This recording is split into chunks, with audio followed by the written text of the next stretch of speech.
欢迎各位来到今天第二场次的讨论，30年的台印伙伴关系、韧性与繁荣。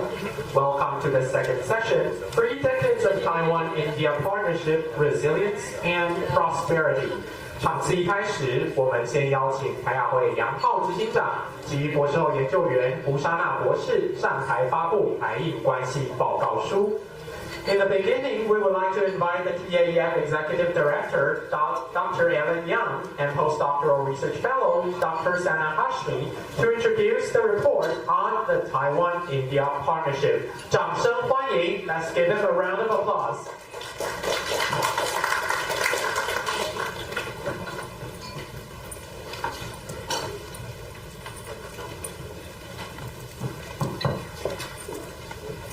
肖董事长，在场的各位贵宾，我们印度台北协会的副会长，还有各位好朋友、各位先进，大家午安。那非常感谢大家今天拨冗在很热的夏天，来到台亚基金会7周年的纪念活动，然后参加我们的论坛，除了参加开幕式之外，也留下来继续参加我们第一场跟第二场的论坛。那我想，今天这个报告书发布的这个程序，我跟大家先做一个简报。我会先做中文的说明，就是说明这个报告书的。我想在座各位手上都有一个报告书，我们会说明这个报告书的背景，然后它的重要性，以及它可以为台印关系带来什么样子的意义。然后再来，我会邀请我的同事，这个胡莎娜博士，他会用英文介绍这个报告书更细节的一些内容跟安排。好，那我想，因为时间有限，我们待会的座谈非常的紧凑，会针对台印关系的30年的过去的成果进行回顾，然后也展望未来下一个30年，台湾跟印度要怎么样，像刚刚肖副总统讲的，一起前进。那今年适逢台湾跟印度互设代表处，其实就是准使馆的这个合作30周年。那我们从去年开始，台亚基金会作为政府，作为这个新南向政策的智库，我们从去年开始就开始积极的规划，应该要有一个回顾过去的成果，跟凸显现在的这个合作关系的一个里程碑的报告书，就是这一本《Taiwan-India at 30: Charting a New Arc of Cooperation》。那这本报告书呢，我们也邀请了我们的合作伙伴机构观察加研究基金会，在新德里的这个重要的外交政策智库一起来合作，然后是由台亚基金会的肖新宏董事长、观察家以及观察家基金会的Sami Sarwan会长2位带领的研究的团队一起来编辑这个报告书。那这个报告书一共有19章。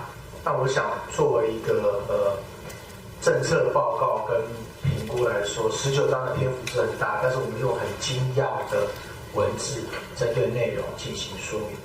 这19章里面呢，横跨了这个各种领域，包含这个国际上的战略上的伙伴关系，以及这个从新南向政策到新南向政策 Plus 里面，台印关系可以做什么事？然后还有经济的合作，我们都知道台印之间在经济上，其实过去经贸的成长非常的迅速，在新南向政策的这几年，成长超过60%，所以它其实是有很惊人的成果。然后加上莫迪总理又有几个政策的这个宣示，传达他希望争取台湾的半导体供应链合作，还有包括像智慧车相关产业合作的这样子的一个动力，也强化了台湾跟印度的关系。那除此之外，除了经贸、半导体跟这个合作、科学，然后数位，然后甚至是安全，还有这个国会的交流，以及这个公共卫生、健康，还有 NGO、教育等等，这一些都是这本报告书里面的特色，就不像是传统的学术研究的成果，就关注在比如说社会啊、经济啊、政治比较传统的地方。我们除了那些之外，我们还有更多、更细节、更具体的这个证据，证明台湾跟印度携手同进了30年。那我要跟大家讲的另外一个重点就是，除了这些主题之外，第19章是政策的建议。这个政策的建议呢，是基于我们的作者群还有相关研究的成果，汇整出政策的方向，然后也提出具体的建议，作为智库向政府倡议的一些具体的做法，希望台湾跟印度的政府可以认真的去思考，在下一个30年，台湾跟印度可以创造什么样子的共同价值，捍卫怎么样的共同利益，以及怎么样的一起克服共同的挑战。好，我想这是我的部分，就是跟大家简报这个报告书的这个背景。那我现在接下来就请这个我们的这个报告书很重要的推手吴尚南博士来为我们再进一步的说明。The floor is yours. Thank you, Alan. Alan has already explained what the report is all about in Mandarin. So before talking about the report, I would like to explain and tell you more about how the India program restarted at TAF and what we have done till now. So TAF is the first Taiwanese think tank that systematically began a program on India. And we have been able to do a lot on India. That's the very first time that Taiwan, of course, it was primarily because of the initiation of the new Southern policy. But we were able to initiate serious discussion about India-Taiwan relationship, at least since 2020-21. Of course, the climate, geopolitical climate did help us and did help the trajectory of our own research program. So TAF is the first ever think tank, Taiwanese think tank to have track 1.5 dialogue that is consistent. And this year we are going to have the third round of dialogue in Mumbai. And of course the One China policy, the China factor has always been there, but despite that we have been able to get officials from both sides and we have been able to have constructive discussion and we have got a lot of policy recommendations on Taiwan-India relationship. And of course, the relationship that you see today is very different from what it was 5 to 6 years ago. And of course, the credit goes to the government, but the credit also goes to the think tank. And of course, a lot of Indian think tanks, a lot of Taiwanese think tanks have been working on advancing this relationship. But I have to really give credit to Taiwan Asia Exchange Foundation. I'm not saying it because I work with Taiwan Asia Exchange Foundation. I also work with Taiwan Asia Exchange Foundation because of its determination to focus on the countries which were not really traditionally on Taiwanese radar. And I do believe that the importance of New Southern policy is something that we need to keep talking about. Because earlier the relationship about external relations of Taiwan was primarily about the US and Europe. But now, imagine we are sitting in downtown Taipei, we are talking about India, from Vice President to National Security Council officers to legislature. Everyone has this one thing to say, that we have to advance relationship with India, and I think that's a huge progress. So what are the major objectives why we focus on India? Because I think a few years ago we at TAF realized that Taiwan is understood and studied through the China lens. So this is what we started doing, that we started telling the story of Taiwan-extended relation through the Taiwanese lens and also Indian lens. So in fact, we have done 3 reports on India-Taiwan. That's the first joint report that we have done with an Indian think tank. We have done a report on Australia-Taiwan relations, and we have done a report on Taiwan-Southeast Asia relations. And if you look at the content of the report, of course, we have to have a China chapter, but it's just one chapter. Most of the chapters are about Taiwan's relationship, different aspects of its relationship. Now, coming to this report. So this is the first report with an Indian think tank that is edited by ORF President Sameer Saran and Professor Michael Xiao. We have included officials, serving legislators, and think tank community, scholars, university professors, and it covers all the aspects from a strategic relationship, China factor, to people-to-people ties. So I think this is your one-stop report for anything India-Taiwan relations, and I'm very proud today. TAC has completed 7 years, and I have completed 4.5 years at TAC. But I am so proud that I'm a part of Taiwan Asia Exchange Foundation, and I'm even prouder that we are able to establish such connections with a country like India that is generally regarded as a difficult country, but we have been able to penetrate into the think tank community. We have been able to convince the officials to talk about India-Taiwan relations. So I think this is where the role of think tanks come. And I always say that we are not just a think tank, we are also a do tank. And I think with the report on India-Taiwan relationship, with the Track 1.5 dialogue, and with a lot of other things which I have forgotten, we do so much that it's just difficult to talk about everything right now. But we have been able to do a lot in India-Taiwan relations, and I am 100% sure that in times to come, we would play an even greater role to strengthen ties between India and Taiwan. So please read the report, and there are a lot of policy recommendations on India-Taiwan relations, and please do share the feedback with us. Thank you so much.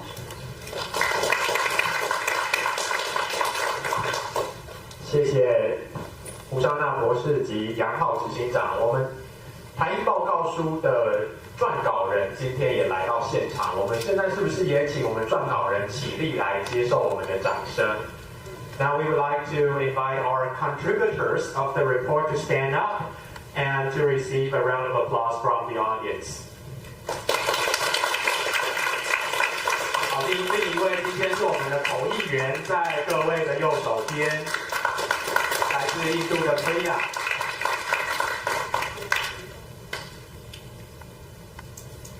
好，那我们先请2位回座。Please return to your seats. Thank you. 30年的友谊真的相当的不容易哦，这当然就要感谢我们台印双方不懈的努力。It is never easy to maintain a 30-year partnership, so we appreciate the bilateral efforts of Taiwan and India. 现在就让我们邀请印度台北协会甘泉副会长上台致辞，为第2场次的台印伙伴关系讨论揭开序幕。Now we would like to invite Ms. Aparna Ganasan, Deputy Director General of the India Taipei Association, to open our discussion on the Taiwan-India partnership. Welcome.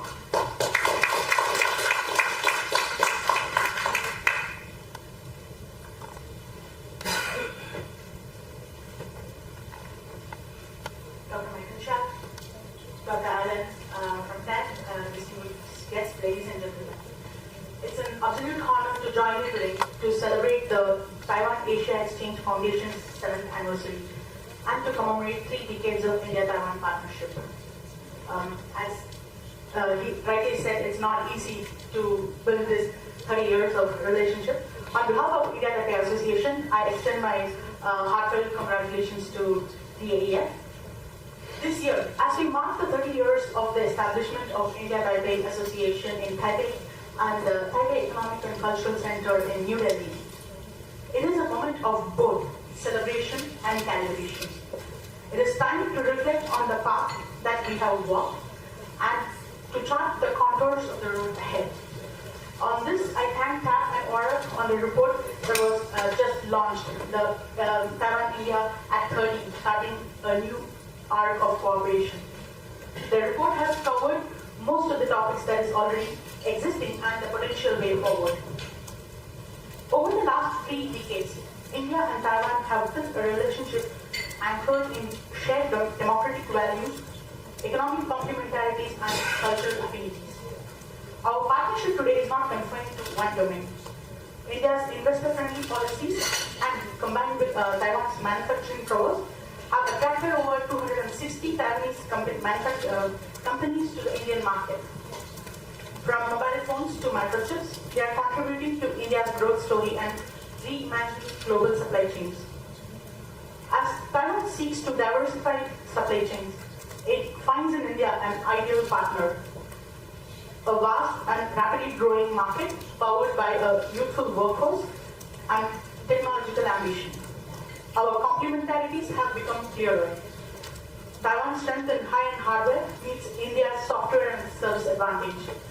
The $11 billion semiconductor facility in Dharwad, Gujarat, between Tata and TSMC marks the beginning of what we believe will be a deeper, technology-driven economic partnership between India and Taiwan. Equally important is our expanding canvas of academic and scientific cooperation. Joint initiatives such as the Indo-Taiwan Joint Research Center on AI and Machine Learning at IIT Rupa and our bilateral programs of cooperation in science and technology have opened new frontiers of cooperation. It is clear that India and Taiwan are not just trading partners, but co-creators of innovation and prosperity for the future. Over 5,000 Indians live in Taiwan, of which 3,000 of them are students. Taiwan's opening of 39 Mandarin language centers in India is not just cultural outreach, but investment by Taiwan in long-term mutual understanding. With over 50 MOUs signed between universities in India and academic institutes in Taiwan, we are confident that the future will be marked by deeper collaboration and greater knowledge exchange, bridging the gap between our societies. No meaningful partnership in today's complex world has evolved without new ideas, and this is where think tanks play a pivotal role. Institutions like TAT and ORF have been instrumental in fostering mutual understanding, dialogue, and strategic cooperation. They have ensured that our partnership is not episodic, but enduring. The speakers in the last session spoke about the importance of India-Taiwan relations. I was happy to hear that, and so this makes it more important for us to also focus on the challenges that constrain this partnership to realize its full potential. With our economic and institutional links, while these are deepening, mutual understanding between our societies remain limited. There is still a relatively low level of public awareness about business communities, students, and civil societies about the opportunities and strengths that we offer each other. And in this vacuum, misinformation and disinformation find room to distort perceptions. This is where think tanks and research institutions must step forward to function not only as dialogue facilitators but also as solution creators. We need new ideas that are innovative, scalable, and actionable on how to overcome information gaps and how to build meaningful connections. In a rapidly evolving geopolitical and geoeconomic context, India and Taiwan can be partners cooperating on high-end technology innovation, semiconductors and supply chain resilience, digital governance and cybersecurity, clean energy and sustainable infrastructure, to talent and academic linkages, and much more. We need to invest in shared capacity. I hope today's conversation guides us towards a path of enduring India-Taiwan relations for the decades to come. Thank you. Thank you, Ms. Jonathan. Thank you, return to your seat.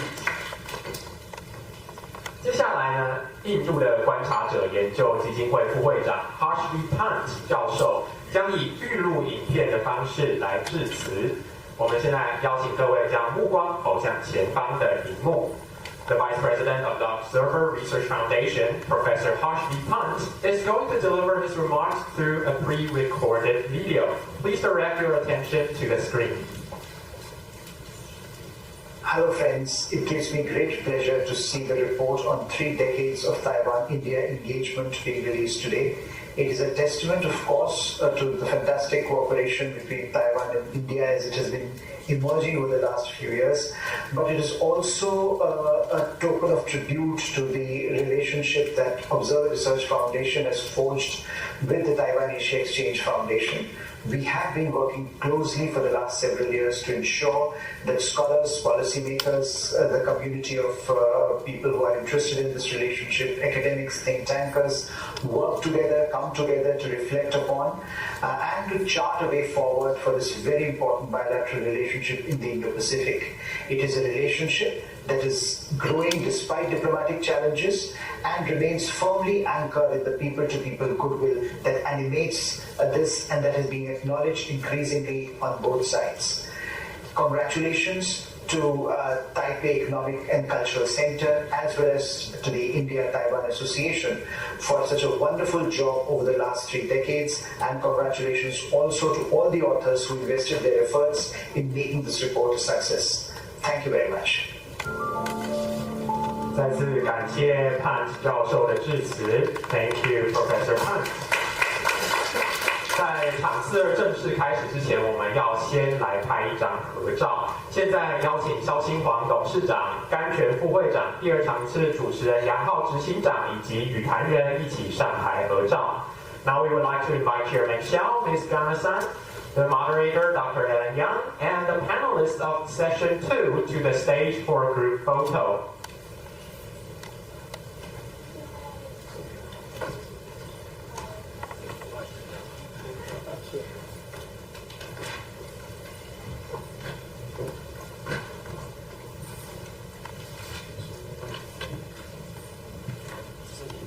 Please look to the cameras in the front. Okay, 3, 2, 1, big smile. Okay, one more. 3, 2, 1. Okay, Lincoln. 好，谢谢大家 ，Thank you everyone. Please seated on the stage. 请场次2的语坛人直接就座。Mr. Kel. Thank you. 那我们第2场次的论坛正式开始的 second session now begins。现在就把时间交给本场次主持人台亚会杨浩执行长。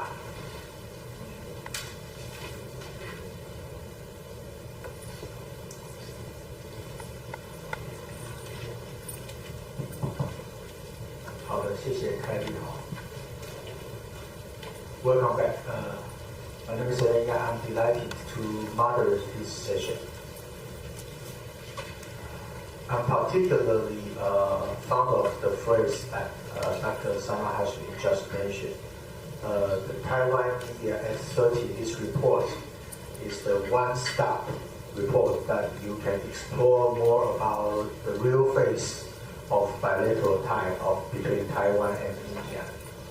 And based on this good foundation, we are delighted today to invite 4 good speakers to address Taiwan-India relation for the past 3 decades and to provide a prospect for the future vision. And so let me first introduce our 3 speakers. So on my left-hand side is Dr. Sana Hashmi, the doctoral fellow of Taiwan Asia Exchange Foundation. Please join me to welcome our speaker. The next one is Mr. Nicky Kao, Vice President of Micron Technology, based in Taiwan. And last but not least, Dr. Roger Liu Qifeng, who is the Assistant Professor of National Sun Yat-sen University. But he used to work in India to serve as Director for Faculty of Social Science at Flem University.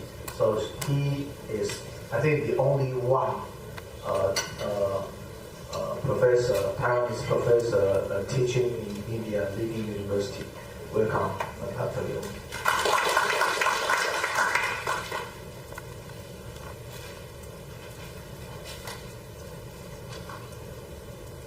Well, it's quite challenging to me that within the 60 minutes in this session, we need to evaluate the past and also to predict what we are going to do in the next 30 years.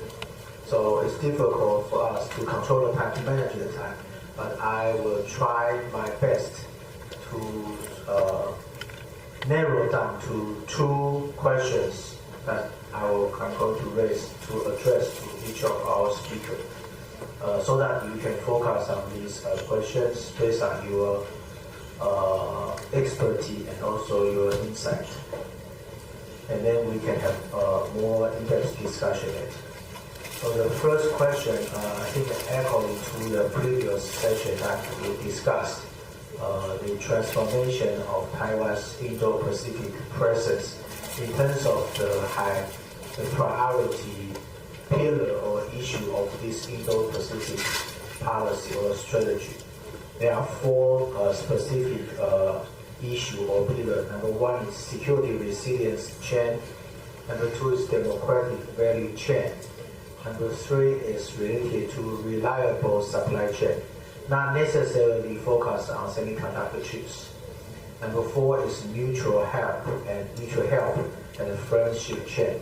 So with these 4 chains as the critical feature of Taiwan's presence and Taiwan's ongoing design of the Indo-Pacific strategy, what will be your insight that your institution, your organization, or the Taiwan-India relation can be embedded in this framing of the Indo-Pacific strategy? So from your perspective, what kind of the role or the take that your organization can contribute or can make to these 4 pillars of Taiwan's Indo-Pacific strategy in terms of Taiwan-India partnership?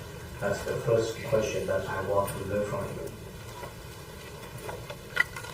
And the second question will be related to the future scenario. We all learned from this report that there are a variety of issues that Taiwan has already nourished a strong tie with India in terms of trade, investment, education, soft power, digital defense, or even the awareness of common security challenges. Could you enlighten us what will be, in terms of your expertise, what will be the priority issue or and concrete mechanism of Taiwan-India partnership for enabling the new southbound policy plus or Indo-Pacific strategy? So what kind of issue come up in your mind that the Taiwan-Indian partnership can facilitate the implementation of the new southbound policy plus or the Indo-Pacific strategy? So with these 2 questions, I think I would like to learn from you and to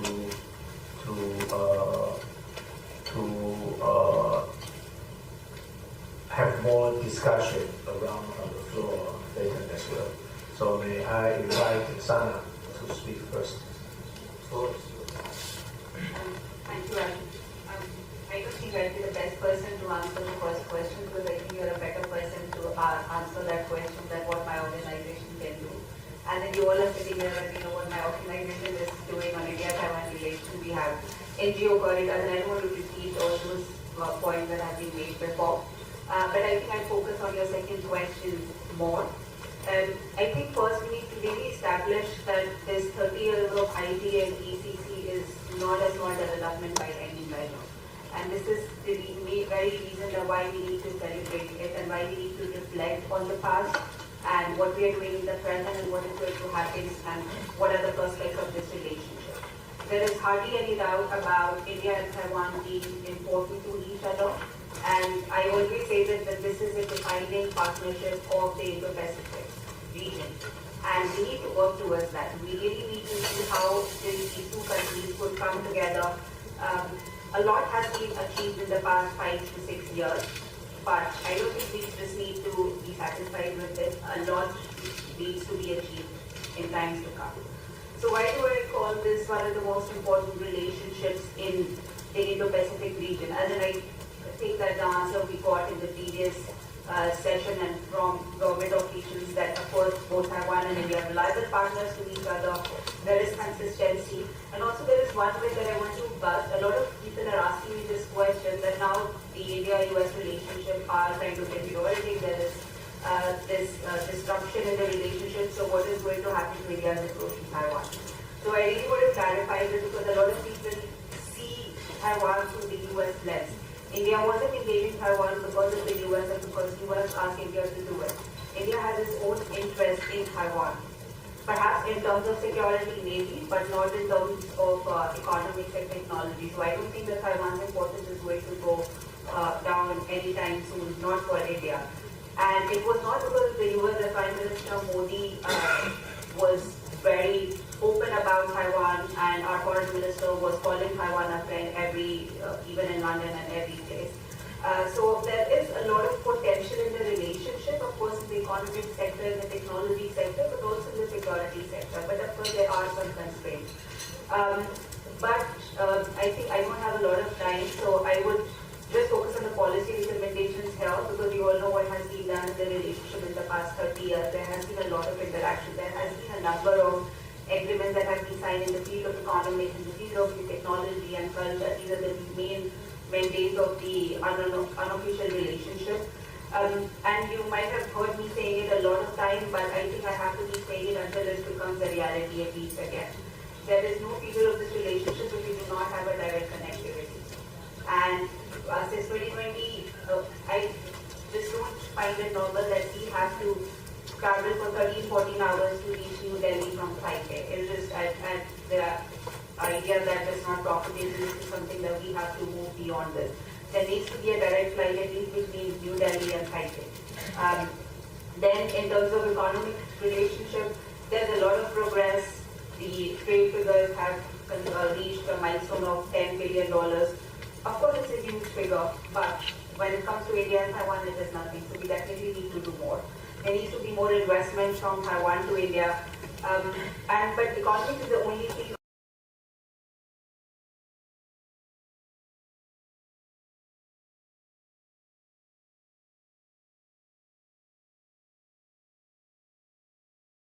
Official level, at least in the areas such as disinformation, cyber, and maritime.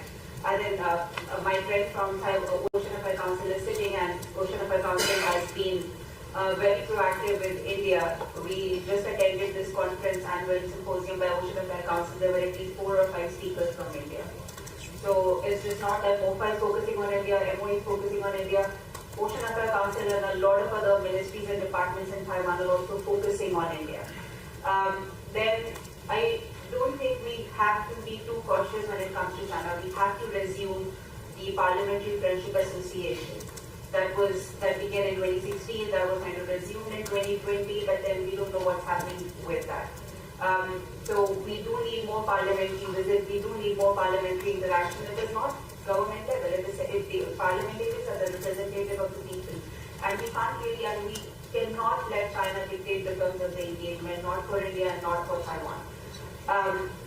Then I do believe that we need to have a direct government-to-government interaction at some level, or think tank-to-think-tank interaction in the maritime affair. This is happening, but we need more. So I think what we need to do as you ask, what is the prospect of the relationship? We need to minimize distraction. We have to maximize the convergent interest. China has been an enabler, but I think US, China, they're going to be there. But we need to dehyphenate not just from China, but also from the US. And I think this is where the New Southbound Policy Plus comes into play. That was the very first time in the history of Taiwan that there was a policy framework to primarily focus on countries such as India. So perhaps, one of the good things about that India was a priority country even within the New Southbound Policy.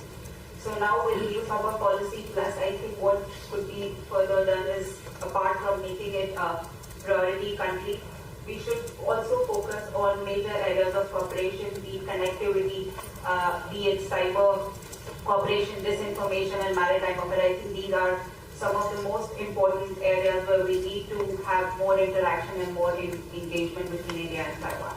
But I think, of course, I am an advocate of India-Taiwan relations, and I do want this relationship to reach its optimum level. But I do know that there are constraints, and we need to keep those constraints and limitations in mind, and perhaps somewhere we have to manage our expectations. But I think the idea and our approach should be that we have to keep moving, because there was a lot of momentum that was built in the past 5 years. And if we don't keep working on the same path, if not doing more, but at least we have to keep doing what has been done. Because if we don't do it, the momentum, the progress that has been achieved in the past years will be lost. So I think the idea is perhaps just to keep moving and keep maintaining what we have been able to achieve, because this has a lot of potential, and it's just not about China, it's not about invasion. It's about maintaining peace and stability in the region. It's about cooperation among like-minded countries, and there's no doubt that India and Taiwan are like-minded countries. Thank you.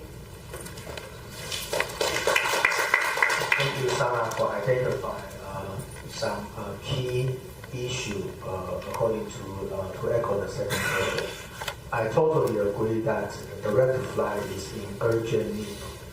If we want to facilitate the multifaceted partnership, especially in terms of education, young leader, NGO, labor, we strongly need the direct flight. And the second issue that Sana identified is, she mentioned about the Ocean Affairs Council. This year, the Ocean Affairs Council organized the International Ocean Forum. India has been appearing on the radar of Ocean Affairs Council. And I would say that the new Southern policy did bring India and other priority countries into the agenda of the key ministry of Taiwan's administrative body. We do see the possibility that maybe in the near future, the Ministry of Agriculture may consider to partner with India's counterpart for the smart agriculture or cooperation, and also other local farmer training capacity building program. And with the wider understanding of India as well as other priority countries in our among our various ministries, and that can really materialize a true friendship and also a strong partnership through the government to government or quasi G2G relationship. I think Sana's insight has enlightened us in this direction. Next, I would like to invite Yi. Thank you. And I fully agree with the direct connectivity flight. It's too painful to get around between Taiwan and India these days. And thanks, Sana, for taking the second question, because I didn't have much to add on the second one, but I certainly have some inputs on the first one. As I was thinking about if we were having this session 30 years ago, back in 95, how different would it be? And I think some of it would have been pretty much similar, because going back to 95, 96 time frame, Taiwan was having the Taiwan Strait crisis in the 95-96 time frame. So China security would have been a common topic. India had its own challenges, some with security or with the neighbors, but also India was recovering from a financial crisis situation in the early 90s. So there were forces and there were things that were holding the countries back. But in the midst of it, there was another revolution happening on a global stage. And that was, in the technology stage, the rise of internet.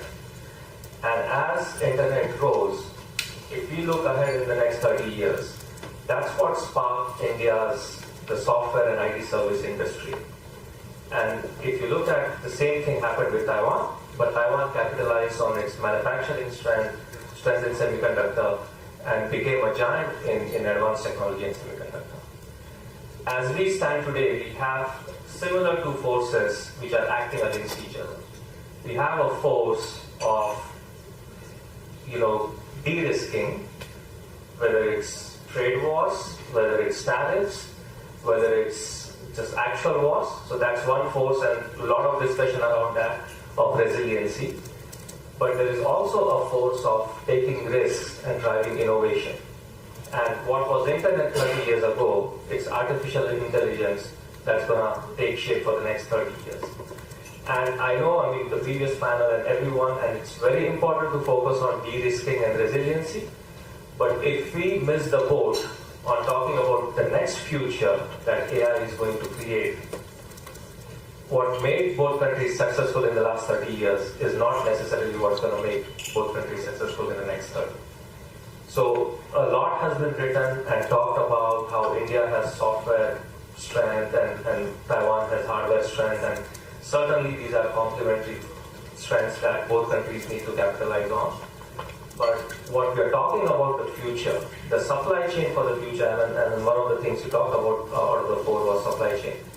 The supply chain of the past, whether it was PCs and phones and laptops, that has been structured, and we know where it's been structured, and it's difficult to move that supply chain. But the supply chain of the future devices, the future intelligent hardware, drones, autonomous vehicles, robots, that hasn't taken shape yet. And this is an opportunity to form that supply chain that's going to coexist with human beings. The devices of tomorrow are not going to be the devices of today. The security that's going to be needed, the trusted supply chain that's going to be needed, the software and algorithms that are going to be behind it, it's going to define humanity. So it's very important that the supply chain for the future is not just built upon cost and capability, but also built upon shared values and trusted supply chains. So I don't have much to talk about security and democracy, but I think this is a great opportunity for both India and Taiwan to capitalize and define that supply chain, a trusted supply chain for the devices of the future. Thank you.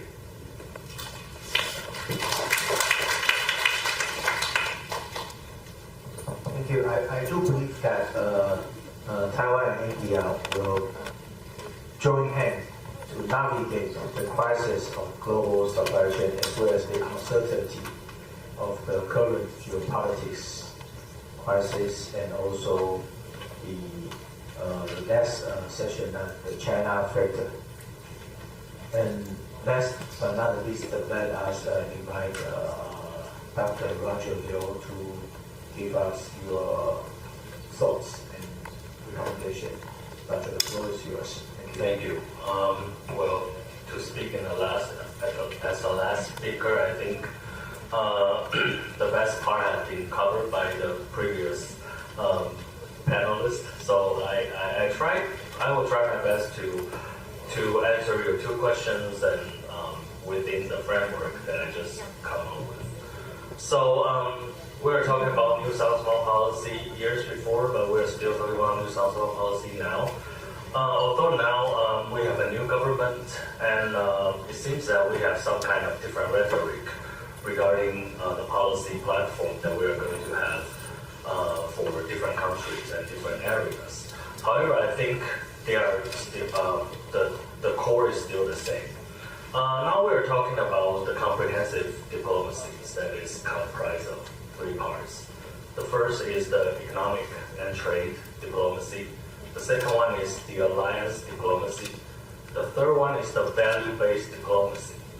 Well, these are important, and although we don't read any New South Wales policy here, but if we apply these three pillars of what is called the new diplomacy platform on the India-Taiwan relations, we will find that actually that's still very important for us to understand Taiwan and India through the ideas of New South Wales policy.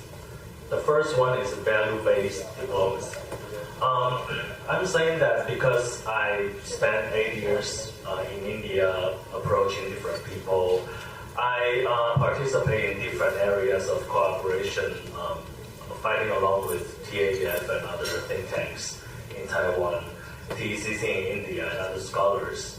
So I would like to share my 2 cents of mine based on my 8 years of experience spending covering dealing with different people. Well, the first one, value-based diplomacy among India and Taiwan. It can be a hard part because we share the same value of democracy, that's right?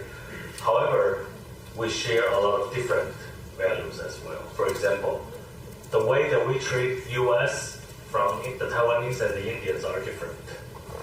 For Taiwanese, we're highly reliant on the U.S. We adore the U.S. values and everything.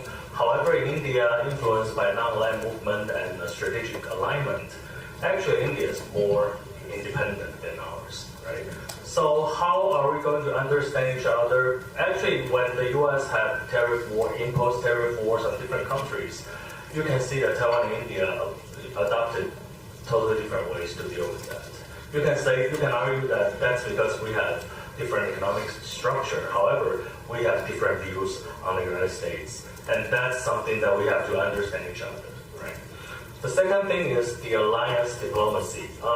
Some panelists mentioned about this, like alliance is very important, but whose alliance?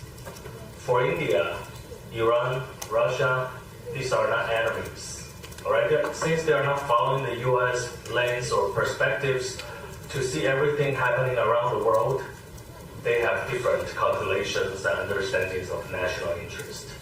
And we, as Taiwanese, we have different ones. So this is something that we have to work with each other and understand each other. And when it comes to economic and trade, it seems to be very straightforward and more, because it comes with numbers, revenues and everything, it should be easier, right? But however, when we are all facing the tariff challenge imposed by the it's not new, the second term of the Donald Trump administration, Taiwan and India has to work together because we have to examine all the assumed conditions that we have work upon, that bring us all together as trade partners. Now everything has been changed. The China Plus One is still, we have to reevaluate the China Plus One structure over there.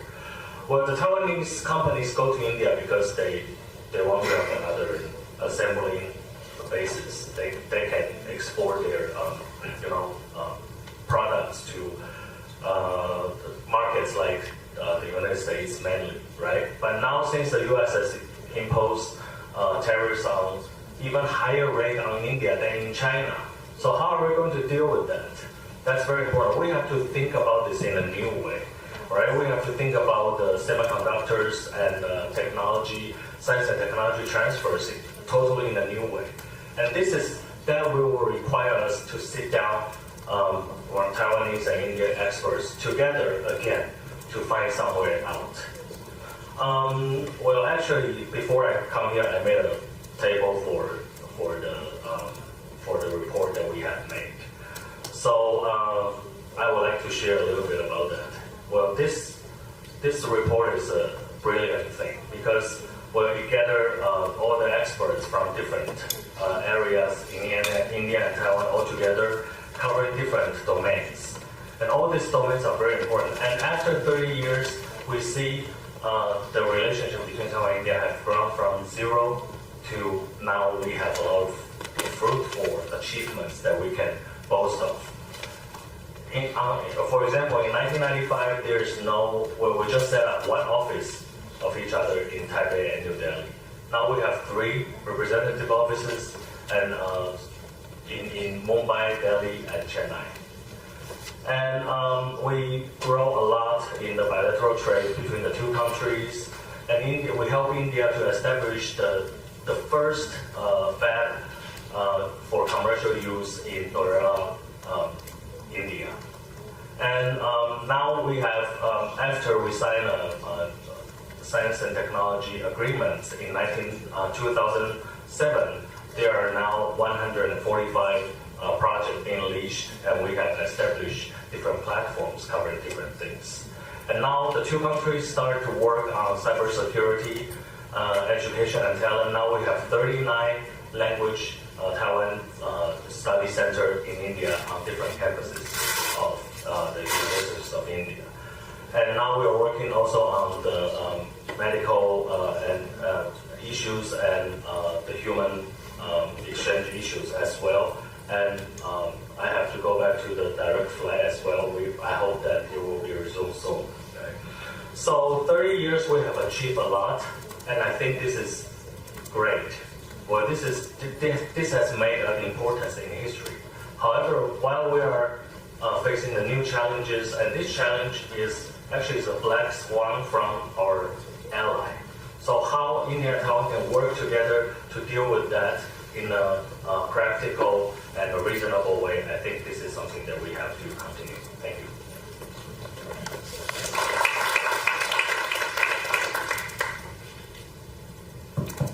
Thank you. The conversion of this conversation, I think there are two interesting issues emerging. Number one is the U.S. factor. So usually we did encounter the conversation regarding the China factor in any regional workshop, conference, or summit. But so far in this session, we particularly encounter the U.S. factor as something very difficult to manage. So this is the first common issue. How does Taiwan or India manage the U.S. factor, and how can both Taiwan and India, so the first one is Taiwan or India, and the second is Taiwan and India can manage the U.S. factor? I think this is something that later I would like to further ask some of your opinion. And the second issue that, as Roger just mentioned, the China Plus strategy that prevailed during the past 1 or 2 decades. And as Taiwan is now considering to materialize, to advocate and materialize the Indo-Pacific strategy, from our perspective at Taiwan Asia Foundation, we propose that Taiwan's Indo-Pacific strategy should highlight the Taiwan Plus strategy. It's not Taiwan Plus. It's a Taiwan Plus strategy and also the Plus Taiwan strategy. That means if you consider Taiwan as a partner, so echoing those 14 variety of this Indo-Pacific strategy should be inclusive of Taiwan's presence, contribution, or the component as their materialization of their Indo-Pacific strategy. So these are the two things that I learned from our conversation just now. So with this in mind, I would like to ask our 3 distinguished speakers for your recommendation and insight how Taiwan plus India can jointly manage the existing and also the forthcoming U.S. factors that hinder the global geopolitics and also the Indo-Pacific dynamics. So, yeah, please. Thank you for asking this question. I think this is such an important question and everyone is asking this question. I think the tariff talks are overshadowing the Indo-Pacific strategy for now. It was revived under Donald Trump 1.0. What was revived under, I think he was the catalyst for it.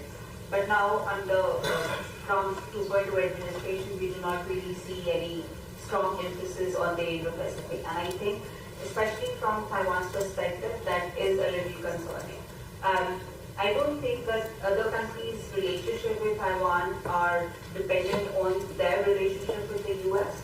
So I think that way I would see Taiwan-India relationship being safe.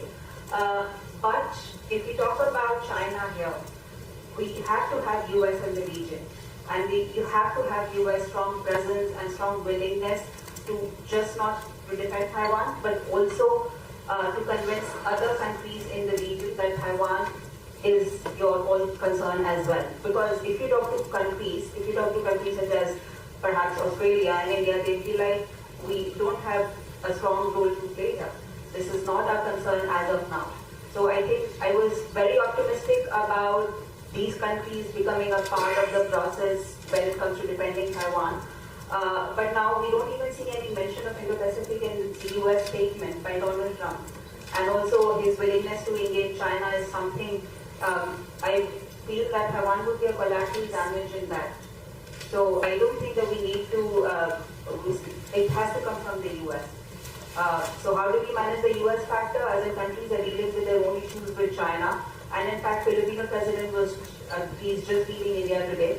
And he was very articulated, he was very candid about his approach towards China, India, US, as well as Taiwan. In fact, in India, in one of the interviews, he said that when it comes to invading, defending Taiwan, it's not that we'd be sitting on the margins, because it's about our geography and we have to defend our own territory. So imagine this is coming from the Philippines.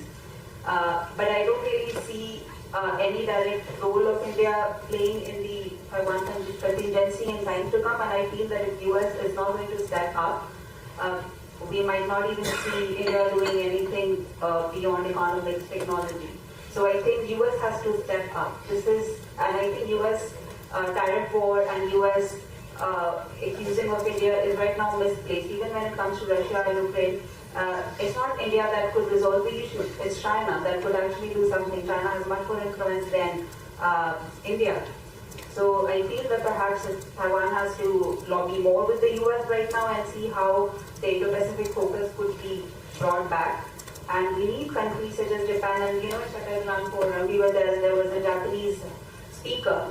He did focus on the importance of India in maintaining regional peace and stability. But we just see this coming from Japan. We just perhaps see this coming from Australia. But we also saw Australian Prime Minister was in China for their own economic interest. So I think US is still considered the security guarantee of the region, but if it doesn't step up, countries will just going to be focusing on their own interests and perhaps just be reaching out to China to see if they could maximize their outreach so that the security concerns could be managed. So I feel that it's primarily on the US. Other countries cannot really do much. But what could Taiwan and India do is to, as I said in my remarks as well, we have to dehyphenate. And if not security right now, what we could do is to advance relationship in other aspects of the relationship. And I always say, when it comes to Southeast Asian countries, when it comes to India, new southern policy countries, these countries are not going to step up. The stakes are not going to be higher if the economic relationships are not at that level. So we also have to see, Roger talked about seeing interest from countries' lenses. So if these countries do not have interest beyond economics, beyond diaspora, they would be less inclined to talk and defend Taiwan. So I do feel that it has to start from economics, and the stakes in the relationship have to be raised.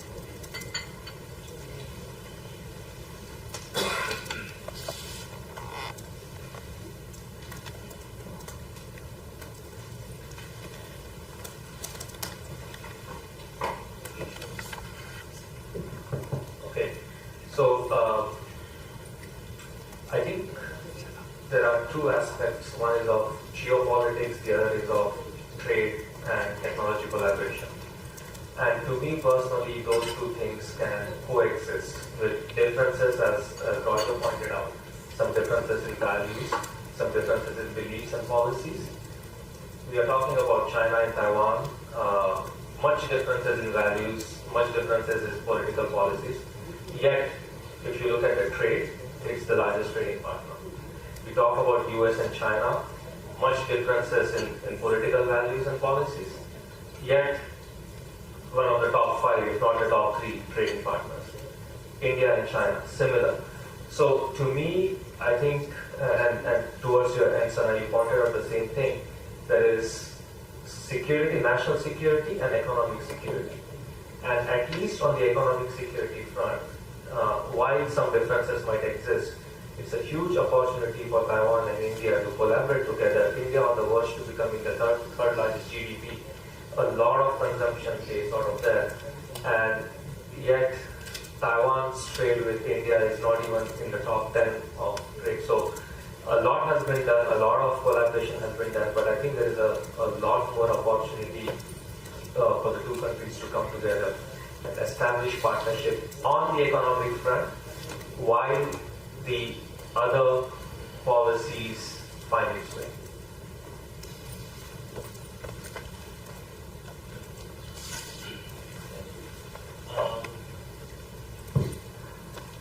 Well, I would like to first use the example of the PSMC Tata Fab that has been being built now, scheduled to be put into work in the year of 2027. If the U.S. is no longer the biggest market, or the U.S. actually has been trying to reorient its market for now, what should India and Taiwan do if we use this as the example? I checked some statistics before coming here. It seems that 60% of the ICT products goes to the U.S. market from India, right? And followed by the single digit from the number 1, number 2, number 3, and number 4 markets. So speaking of the U.S., it's hard to replace. However, for when India and Taiwan work together, I think Taiwan can play the role of an explorer of the markets outside of India, while India can try hard to expand its market domestically. Well, because the first purpose of establishing the PSMC Tata actually is for domestic use, for the car use chips. And we can think how to fit Taiwan better in the Indian supply chains, how the Taiwanese know-hows and factories of different sizes or manufacturers of different sizes from the ICT field can benefit Taiwan and India at the same time. So this is something that we have to think about. And if we want to achieve that, intergovernmental dialogue is very important. However, this is the thing that has been avoided because people don't want to get into political hassles for now, especially from the Indian side. However, I think it's important for us to establish the official channel of talks between the two governments or nations. And the second thing is that institutions are important, especially in this chaotic world that has been changed by black swans or orange swans, how you call it. However, we have to stick to our path, that we make sure that we have something that we can follow. And Indians are very good at that by establishing multilateral institutions. And I think Taiwan, there are a lot of things that Taiwan can learn from that. And the third thing is that I would like to echo what Sana has mentioned. The hyphenization is very important. The India-Taiwan relationship should not be, we should avoid too many strings attached to it. We should dehyphenate it. We should avoid Taiwan being used as a quid pro quo, or from the Taiwanese side to pit India against China too much. Let's just go back to the fundamentals. Let India-Taiwan be India-Taiwan only. Let's focus on what can benefit the two countries all together. And let's start from there so that we can avoid the externalities being opposed by whichever country that is. Thank you.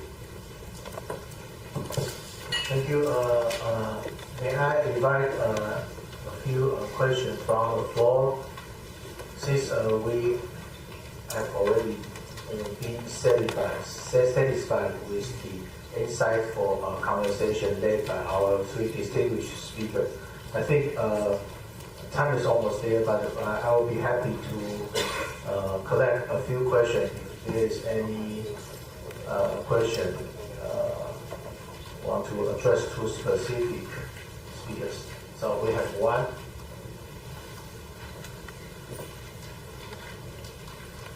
Please identify yourself and also address your question to specific speakers. So my name is Avnari. I'm more for Taiwan development. So all of you mentioned about the need to dehyphenate India-Taiwan relations from China. But I think China has once been a separating factor in India-Taiwan relations and now is a leading factor. To completely dehyphenate India-Taiwan relations from China is a little problematic, mainly because of the fact that India shares a border with China and India also have tensions in the border as well as in the maritime dimensions. So my question is at pragmatic level, to how extent can India and Taiwan kind of dehyphenate China? Because even we look at after the 2017 Dockland crisis, the Parliamentary Committee on External Affairs also said that we will be contemplating on all options to balance China, including Taiwan. So Taiwan does come up here whenever there is a tension between India and China. So my question is, maybe Sana Hashmi or Rogers or can answer the question. And one more question I have is regarding the semiconductor thing. Right now, the US has imposed 100% tariff on Taiwan semiconductor manufacturing. And maybe this is a time where India and Taiwan can leverage on semiconductor cooperation. But the higher import duties also kind of make other countries like Vietnam a viable partnership for Taiwan. So how can India kind of cope up with all these tensions? Thank you. Is there any further questions from the audience from the floor? We can come take another one. Yes, please. Hi, Sasha Chopper from IDSR, also a Mokwa Taiwan Fellow. I think one thing that's been highlighted by the panelists and also probably every single India-Taiwan related event in the past 5 years has been the issue of direct flight, right? But we still see no progress on that. And all these sort of like other avenues to cooperation sound really, really important, but it's hard to understand how that happens without the direct flight, or without just the interchange, the easiness of having people go back and forth. And it seems like a chicken and egg situation, right? Without the direct flight, how do you enhance the cooperation and vice versa? So I'm wondering, what are the practical measures that, people in this room or people at CAF, what can be done to do this? Because we've seen China Airlines, the state-owned airline here, has been very reticent to be used for developing to sort of the non-trivialities. Let's say there's 4 times a week direct flight with Palau, but there's no direct flight with the state airline to India or to a lot of the other critical areas, such as perhaps Guam, was a big failure to develop that flight. So what can be done to sort of make the Taiwanese government understand that airlines have a strategic value in that sense? Thank you. Thank you.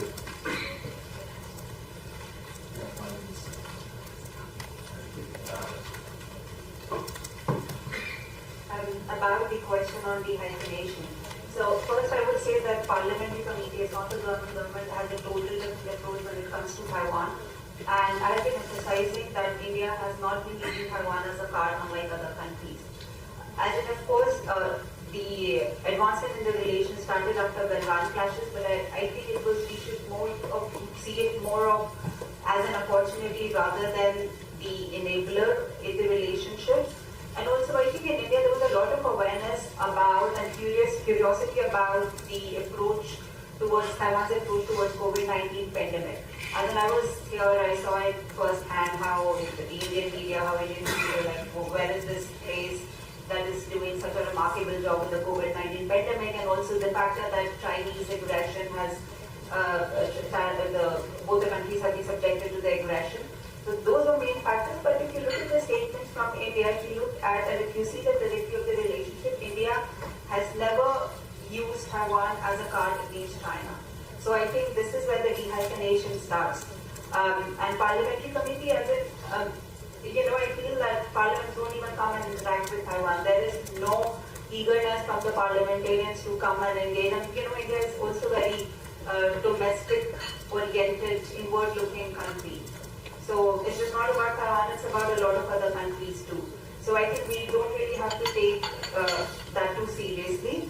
But the Indian government approach has been very much like that we have very serious interest, considerations with respect to Taiwan, and this is what we are focused on. But of course, China factor has been very much there. And you also mentioned that there is the boundary dispute, so we cannot ignore. But then also we have to keep in mind that economics, technology, culture, these are the part of mandate of the unofficial relationship. The IDA, GCC, when they were established to do things like those. So I don't know why we have to really take China's concerns into a red line into consideration. And this has been India's policy that if China is not concerned about our red lines, why do we pay attention to their red lines? So that, but Taiwan has nothing to do with that. I can assure you of that. About the direct flight, why is it not happening? It's not happening because China Airlines doesn't feel that it's profitable enough. They still have a slot. And other airlines are still doing feasibility study. They do not see it as a destination where they could see a lot of traffic. But perhaps there is Indigo, there are low-cost airlines from India. They could, but yeah, and then the governments are definitely trying. So I think it's on the airlines. Yeah.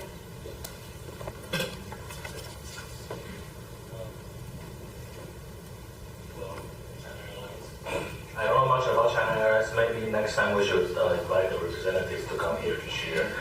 As for the hyphenation, we don't have to dehyphenate everything, right? We have to dehyphenate the politically highly sensitive ones. There are some things that we have to do under the table, and there's something called One China policy in India, and this is something that we cannot avoid in practical sense. All right, so we don't have to dehyphenate everything, but the hyphenation will bring us some benefit. For example, now Narendra Modi, the Prime Minister of India, is going to the SAO summit, go to China to visit.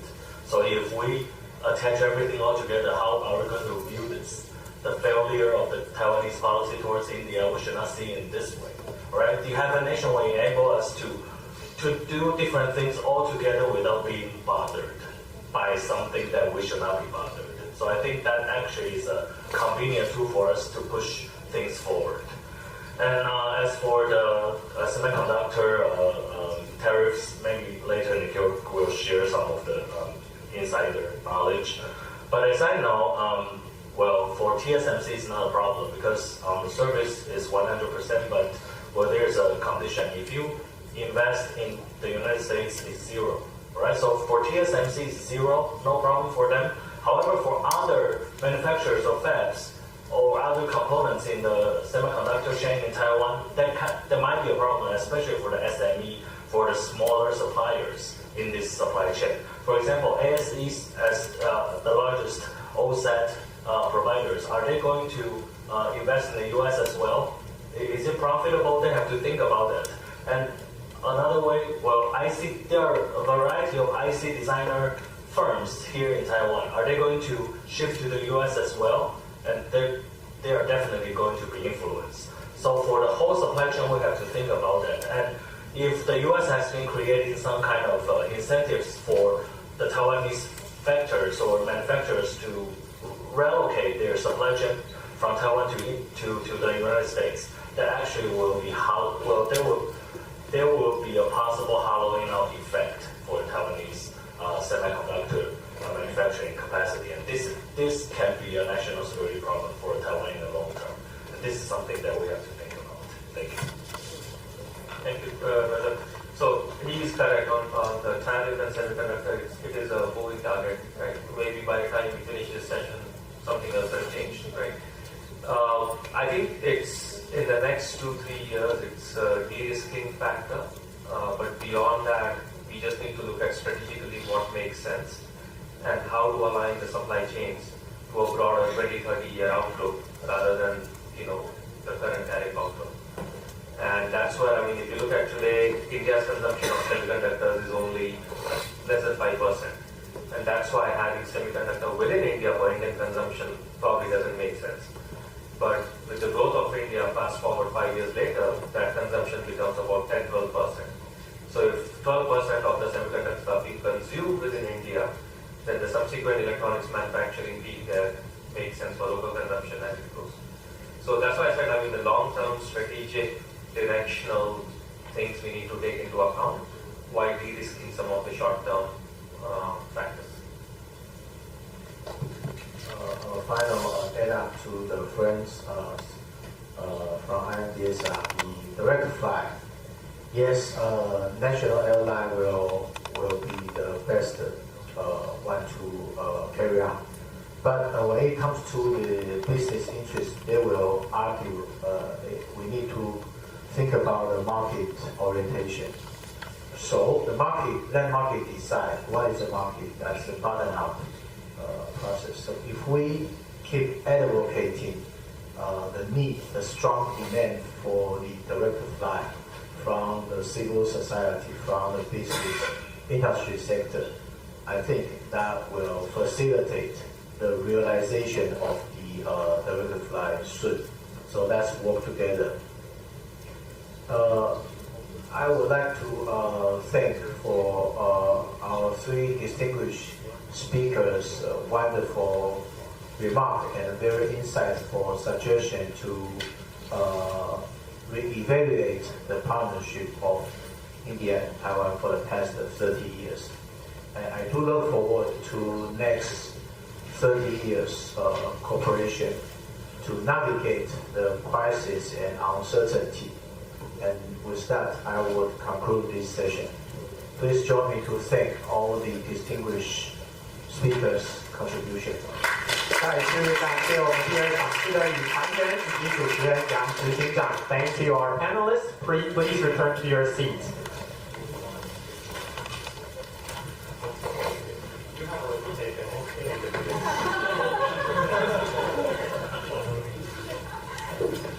再次感谢我们的与谈人，那我们今天2个场次的论坛就到此结束。最后，我们邀请杨执行长来为我们做个总结。And finally, we would like to invite Dr. Alan Yang for his closing remarks.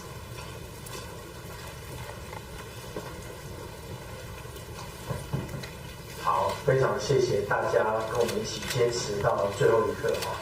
那我想我的结语会很快，因为刚刚我问了太多的问题，占用了大家太多的时间，抱歉。那我想今天台亚会的7周年哈，是一个对于台亚会来讲是一个虽然不短，但是也不长的一段旅程哈。在萧董事长的带领下，我们的团队每天都慢慢的克服很多的挑战，因为大家都知道这个印太地区的变局非常多，新南向政策也遇到很多国内国际的变局跟挑战。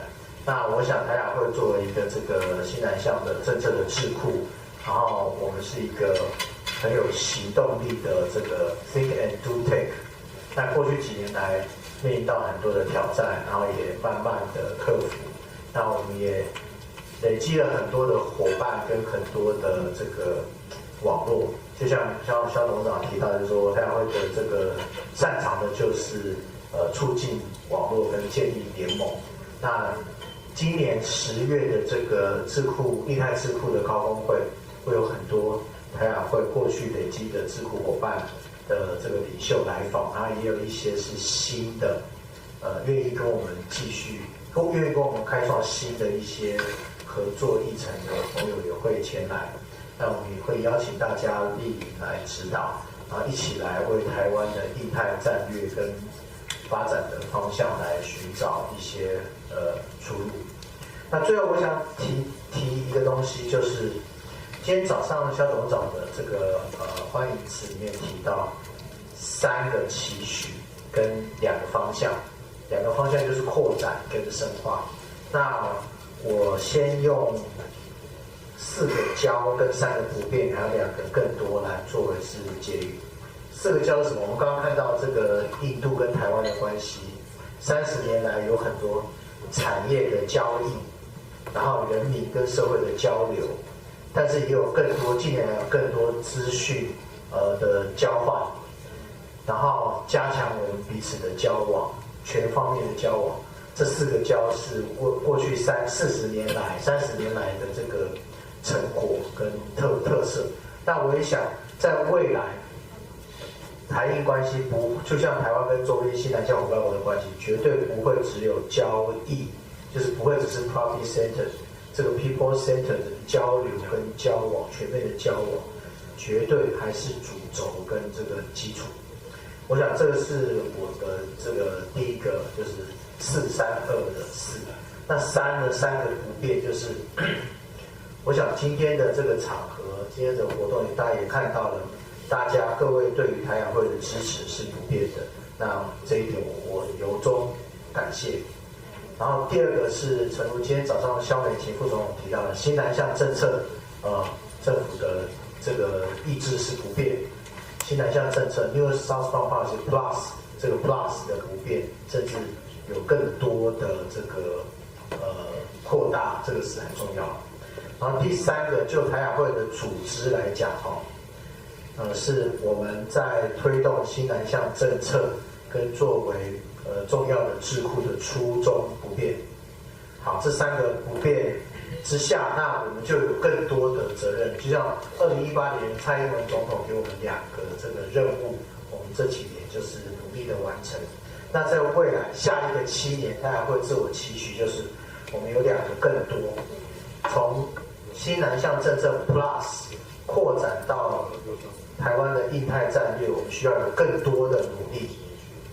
然后第二个更多是我们必须要交更多的朋友，然后为台湾说更多台湾的故事，才能发挥更多的影响力。所以这个是2个更多，其实是更多的更多啦。那我想今天让大家参加一整个下午的活动，有一些可以带回去的 take away， 就是一开始的3个期许跟2个方向，以及结论的时候我提到了这4个交，3个不变，还有2个更多。那以上谢谢大家。再次感谢杨浩执行长。各位贵宾，台湾亚洲交流基金会7周年论坛到此圆满落幕，感谢各位今天的参与，期待8周年的时候再与各位相见。Ladies and gentlemen, the TAF 7th Anniversary Forum has come to a successful conclusion. Thank you for your participation, and we look forward to meeting you again at the 8th anniversary. 在5点30分以前呢，也欢迎各位留下来自由交流。离场时请记得随身物品并归还口译机。谢谢大家，预祝各位周末愉快。We encourage you to stay for networking until 5:30 p.m. Please remember to bring your personal belongings and return the interpretation receivers when you leave. Thank you and wish you a pleasant weekend.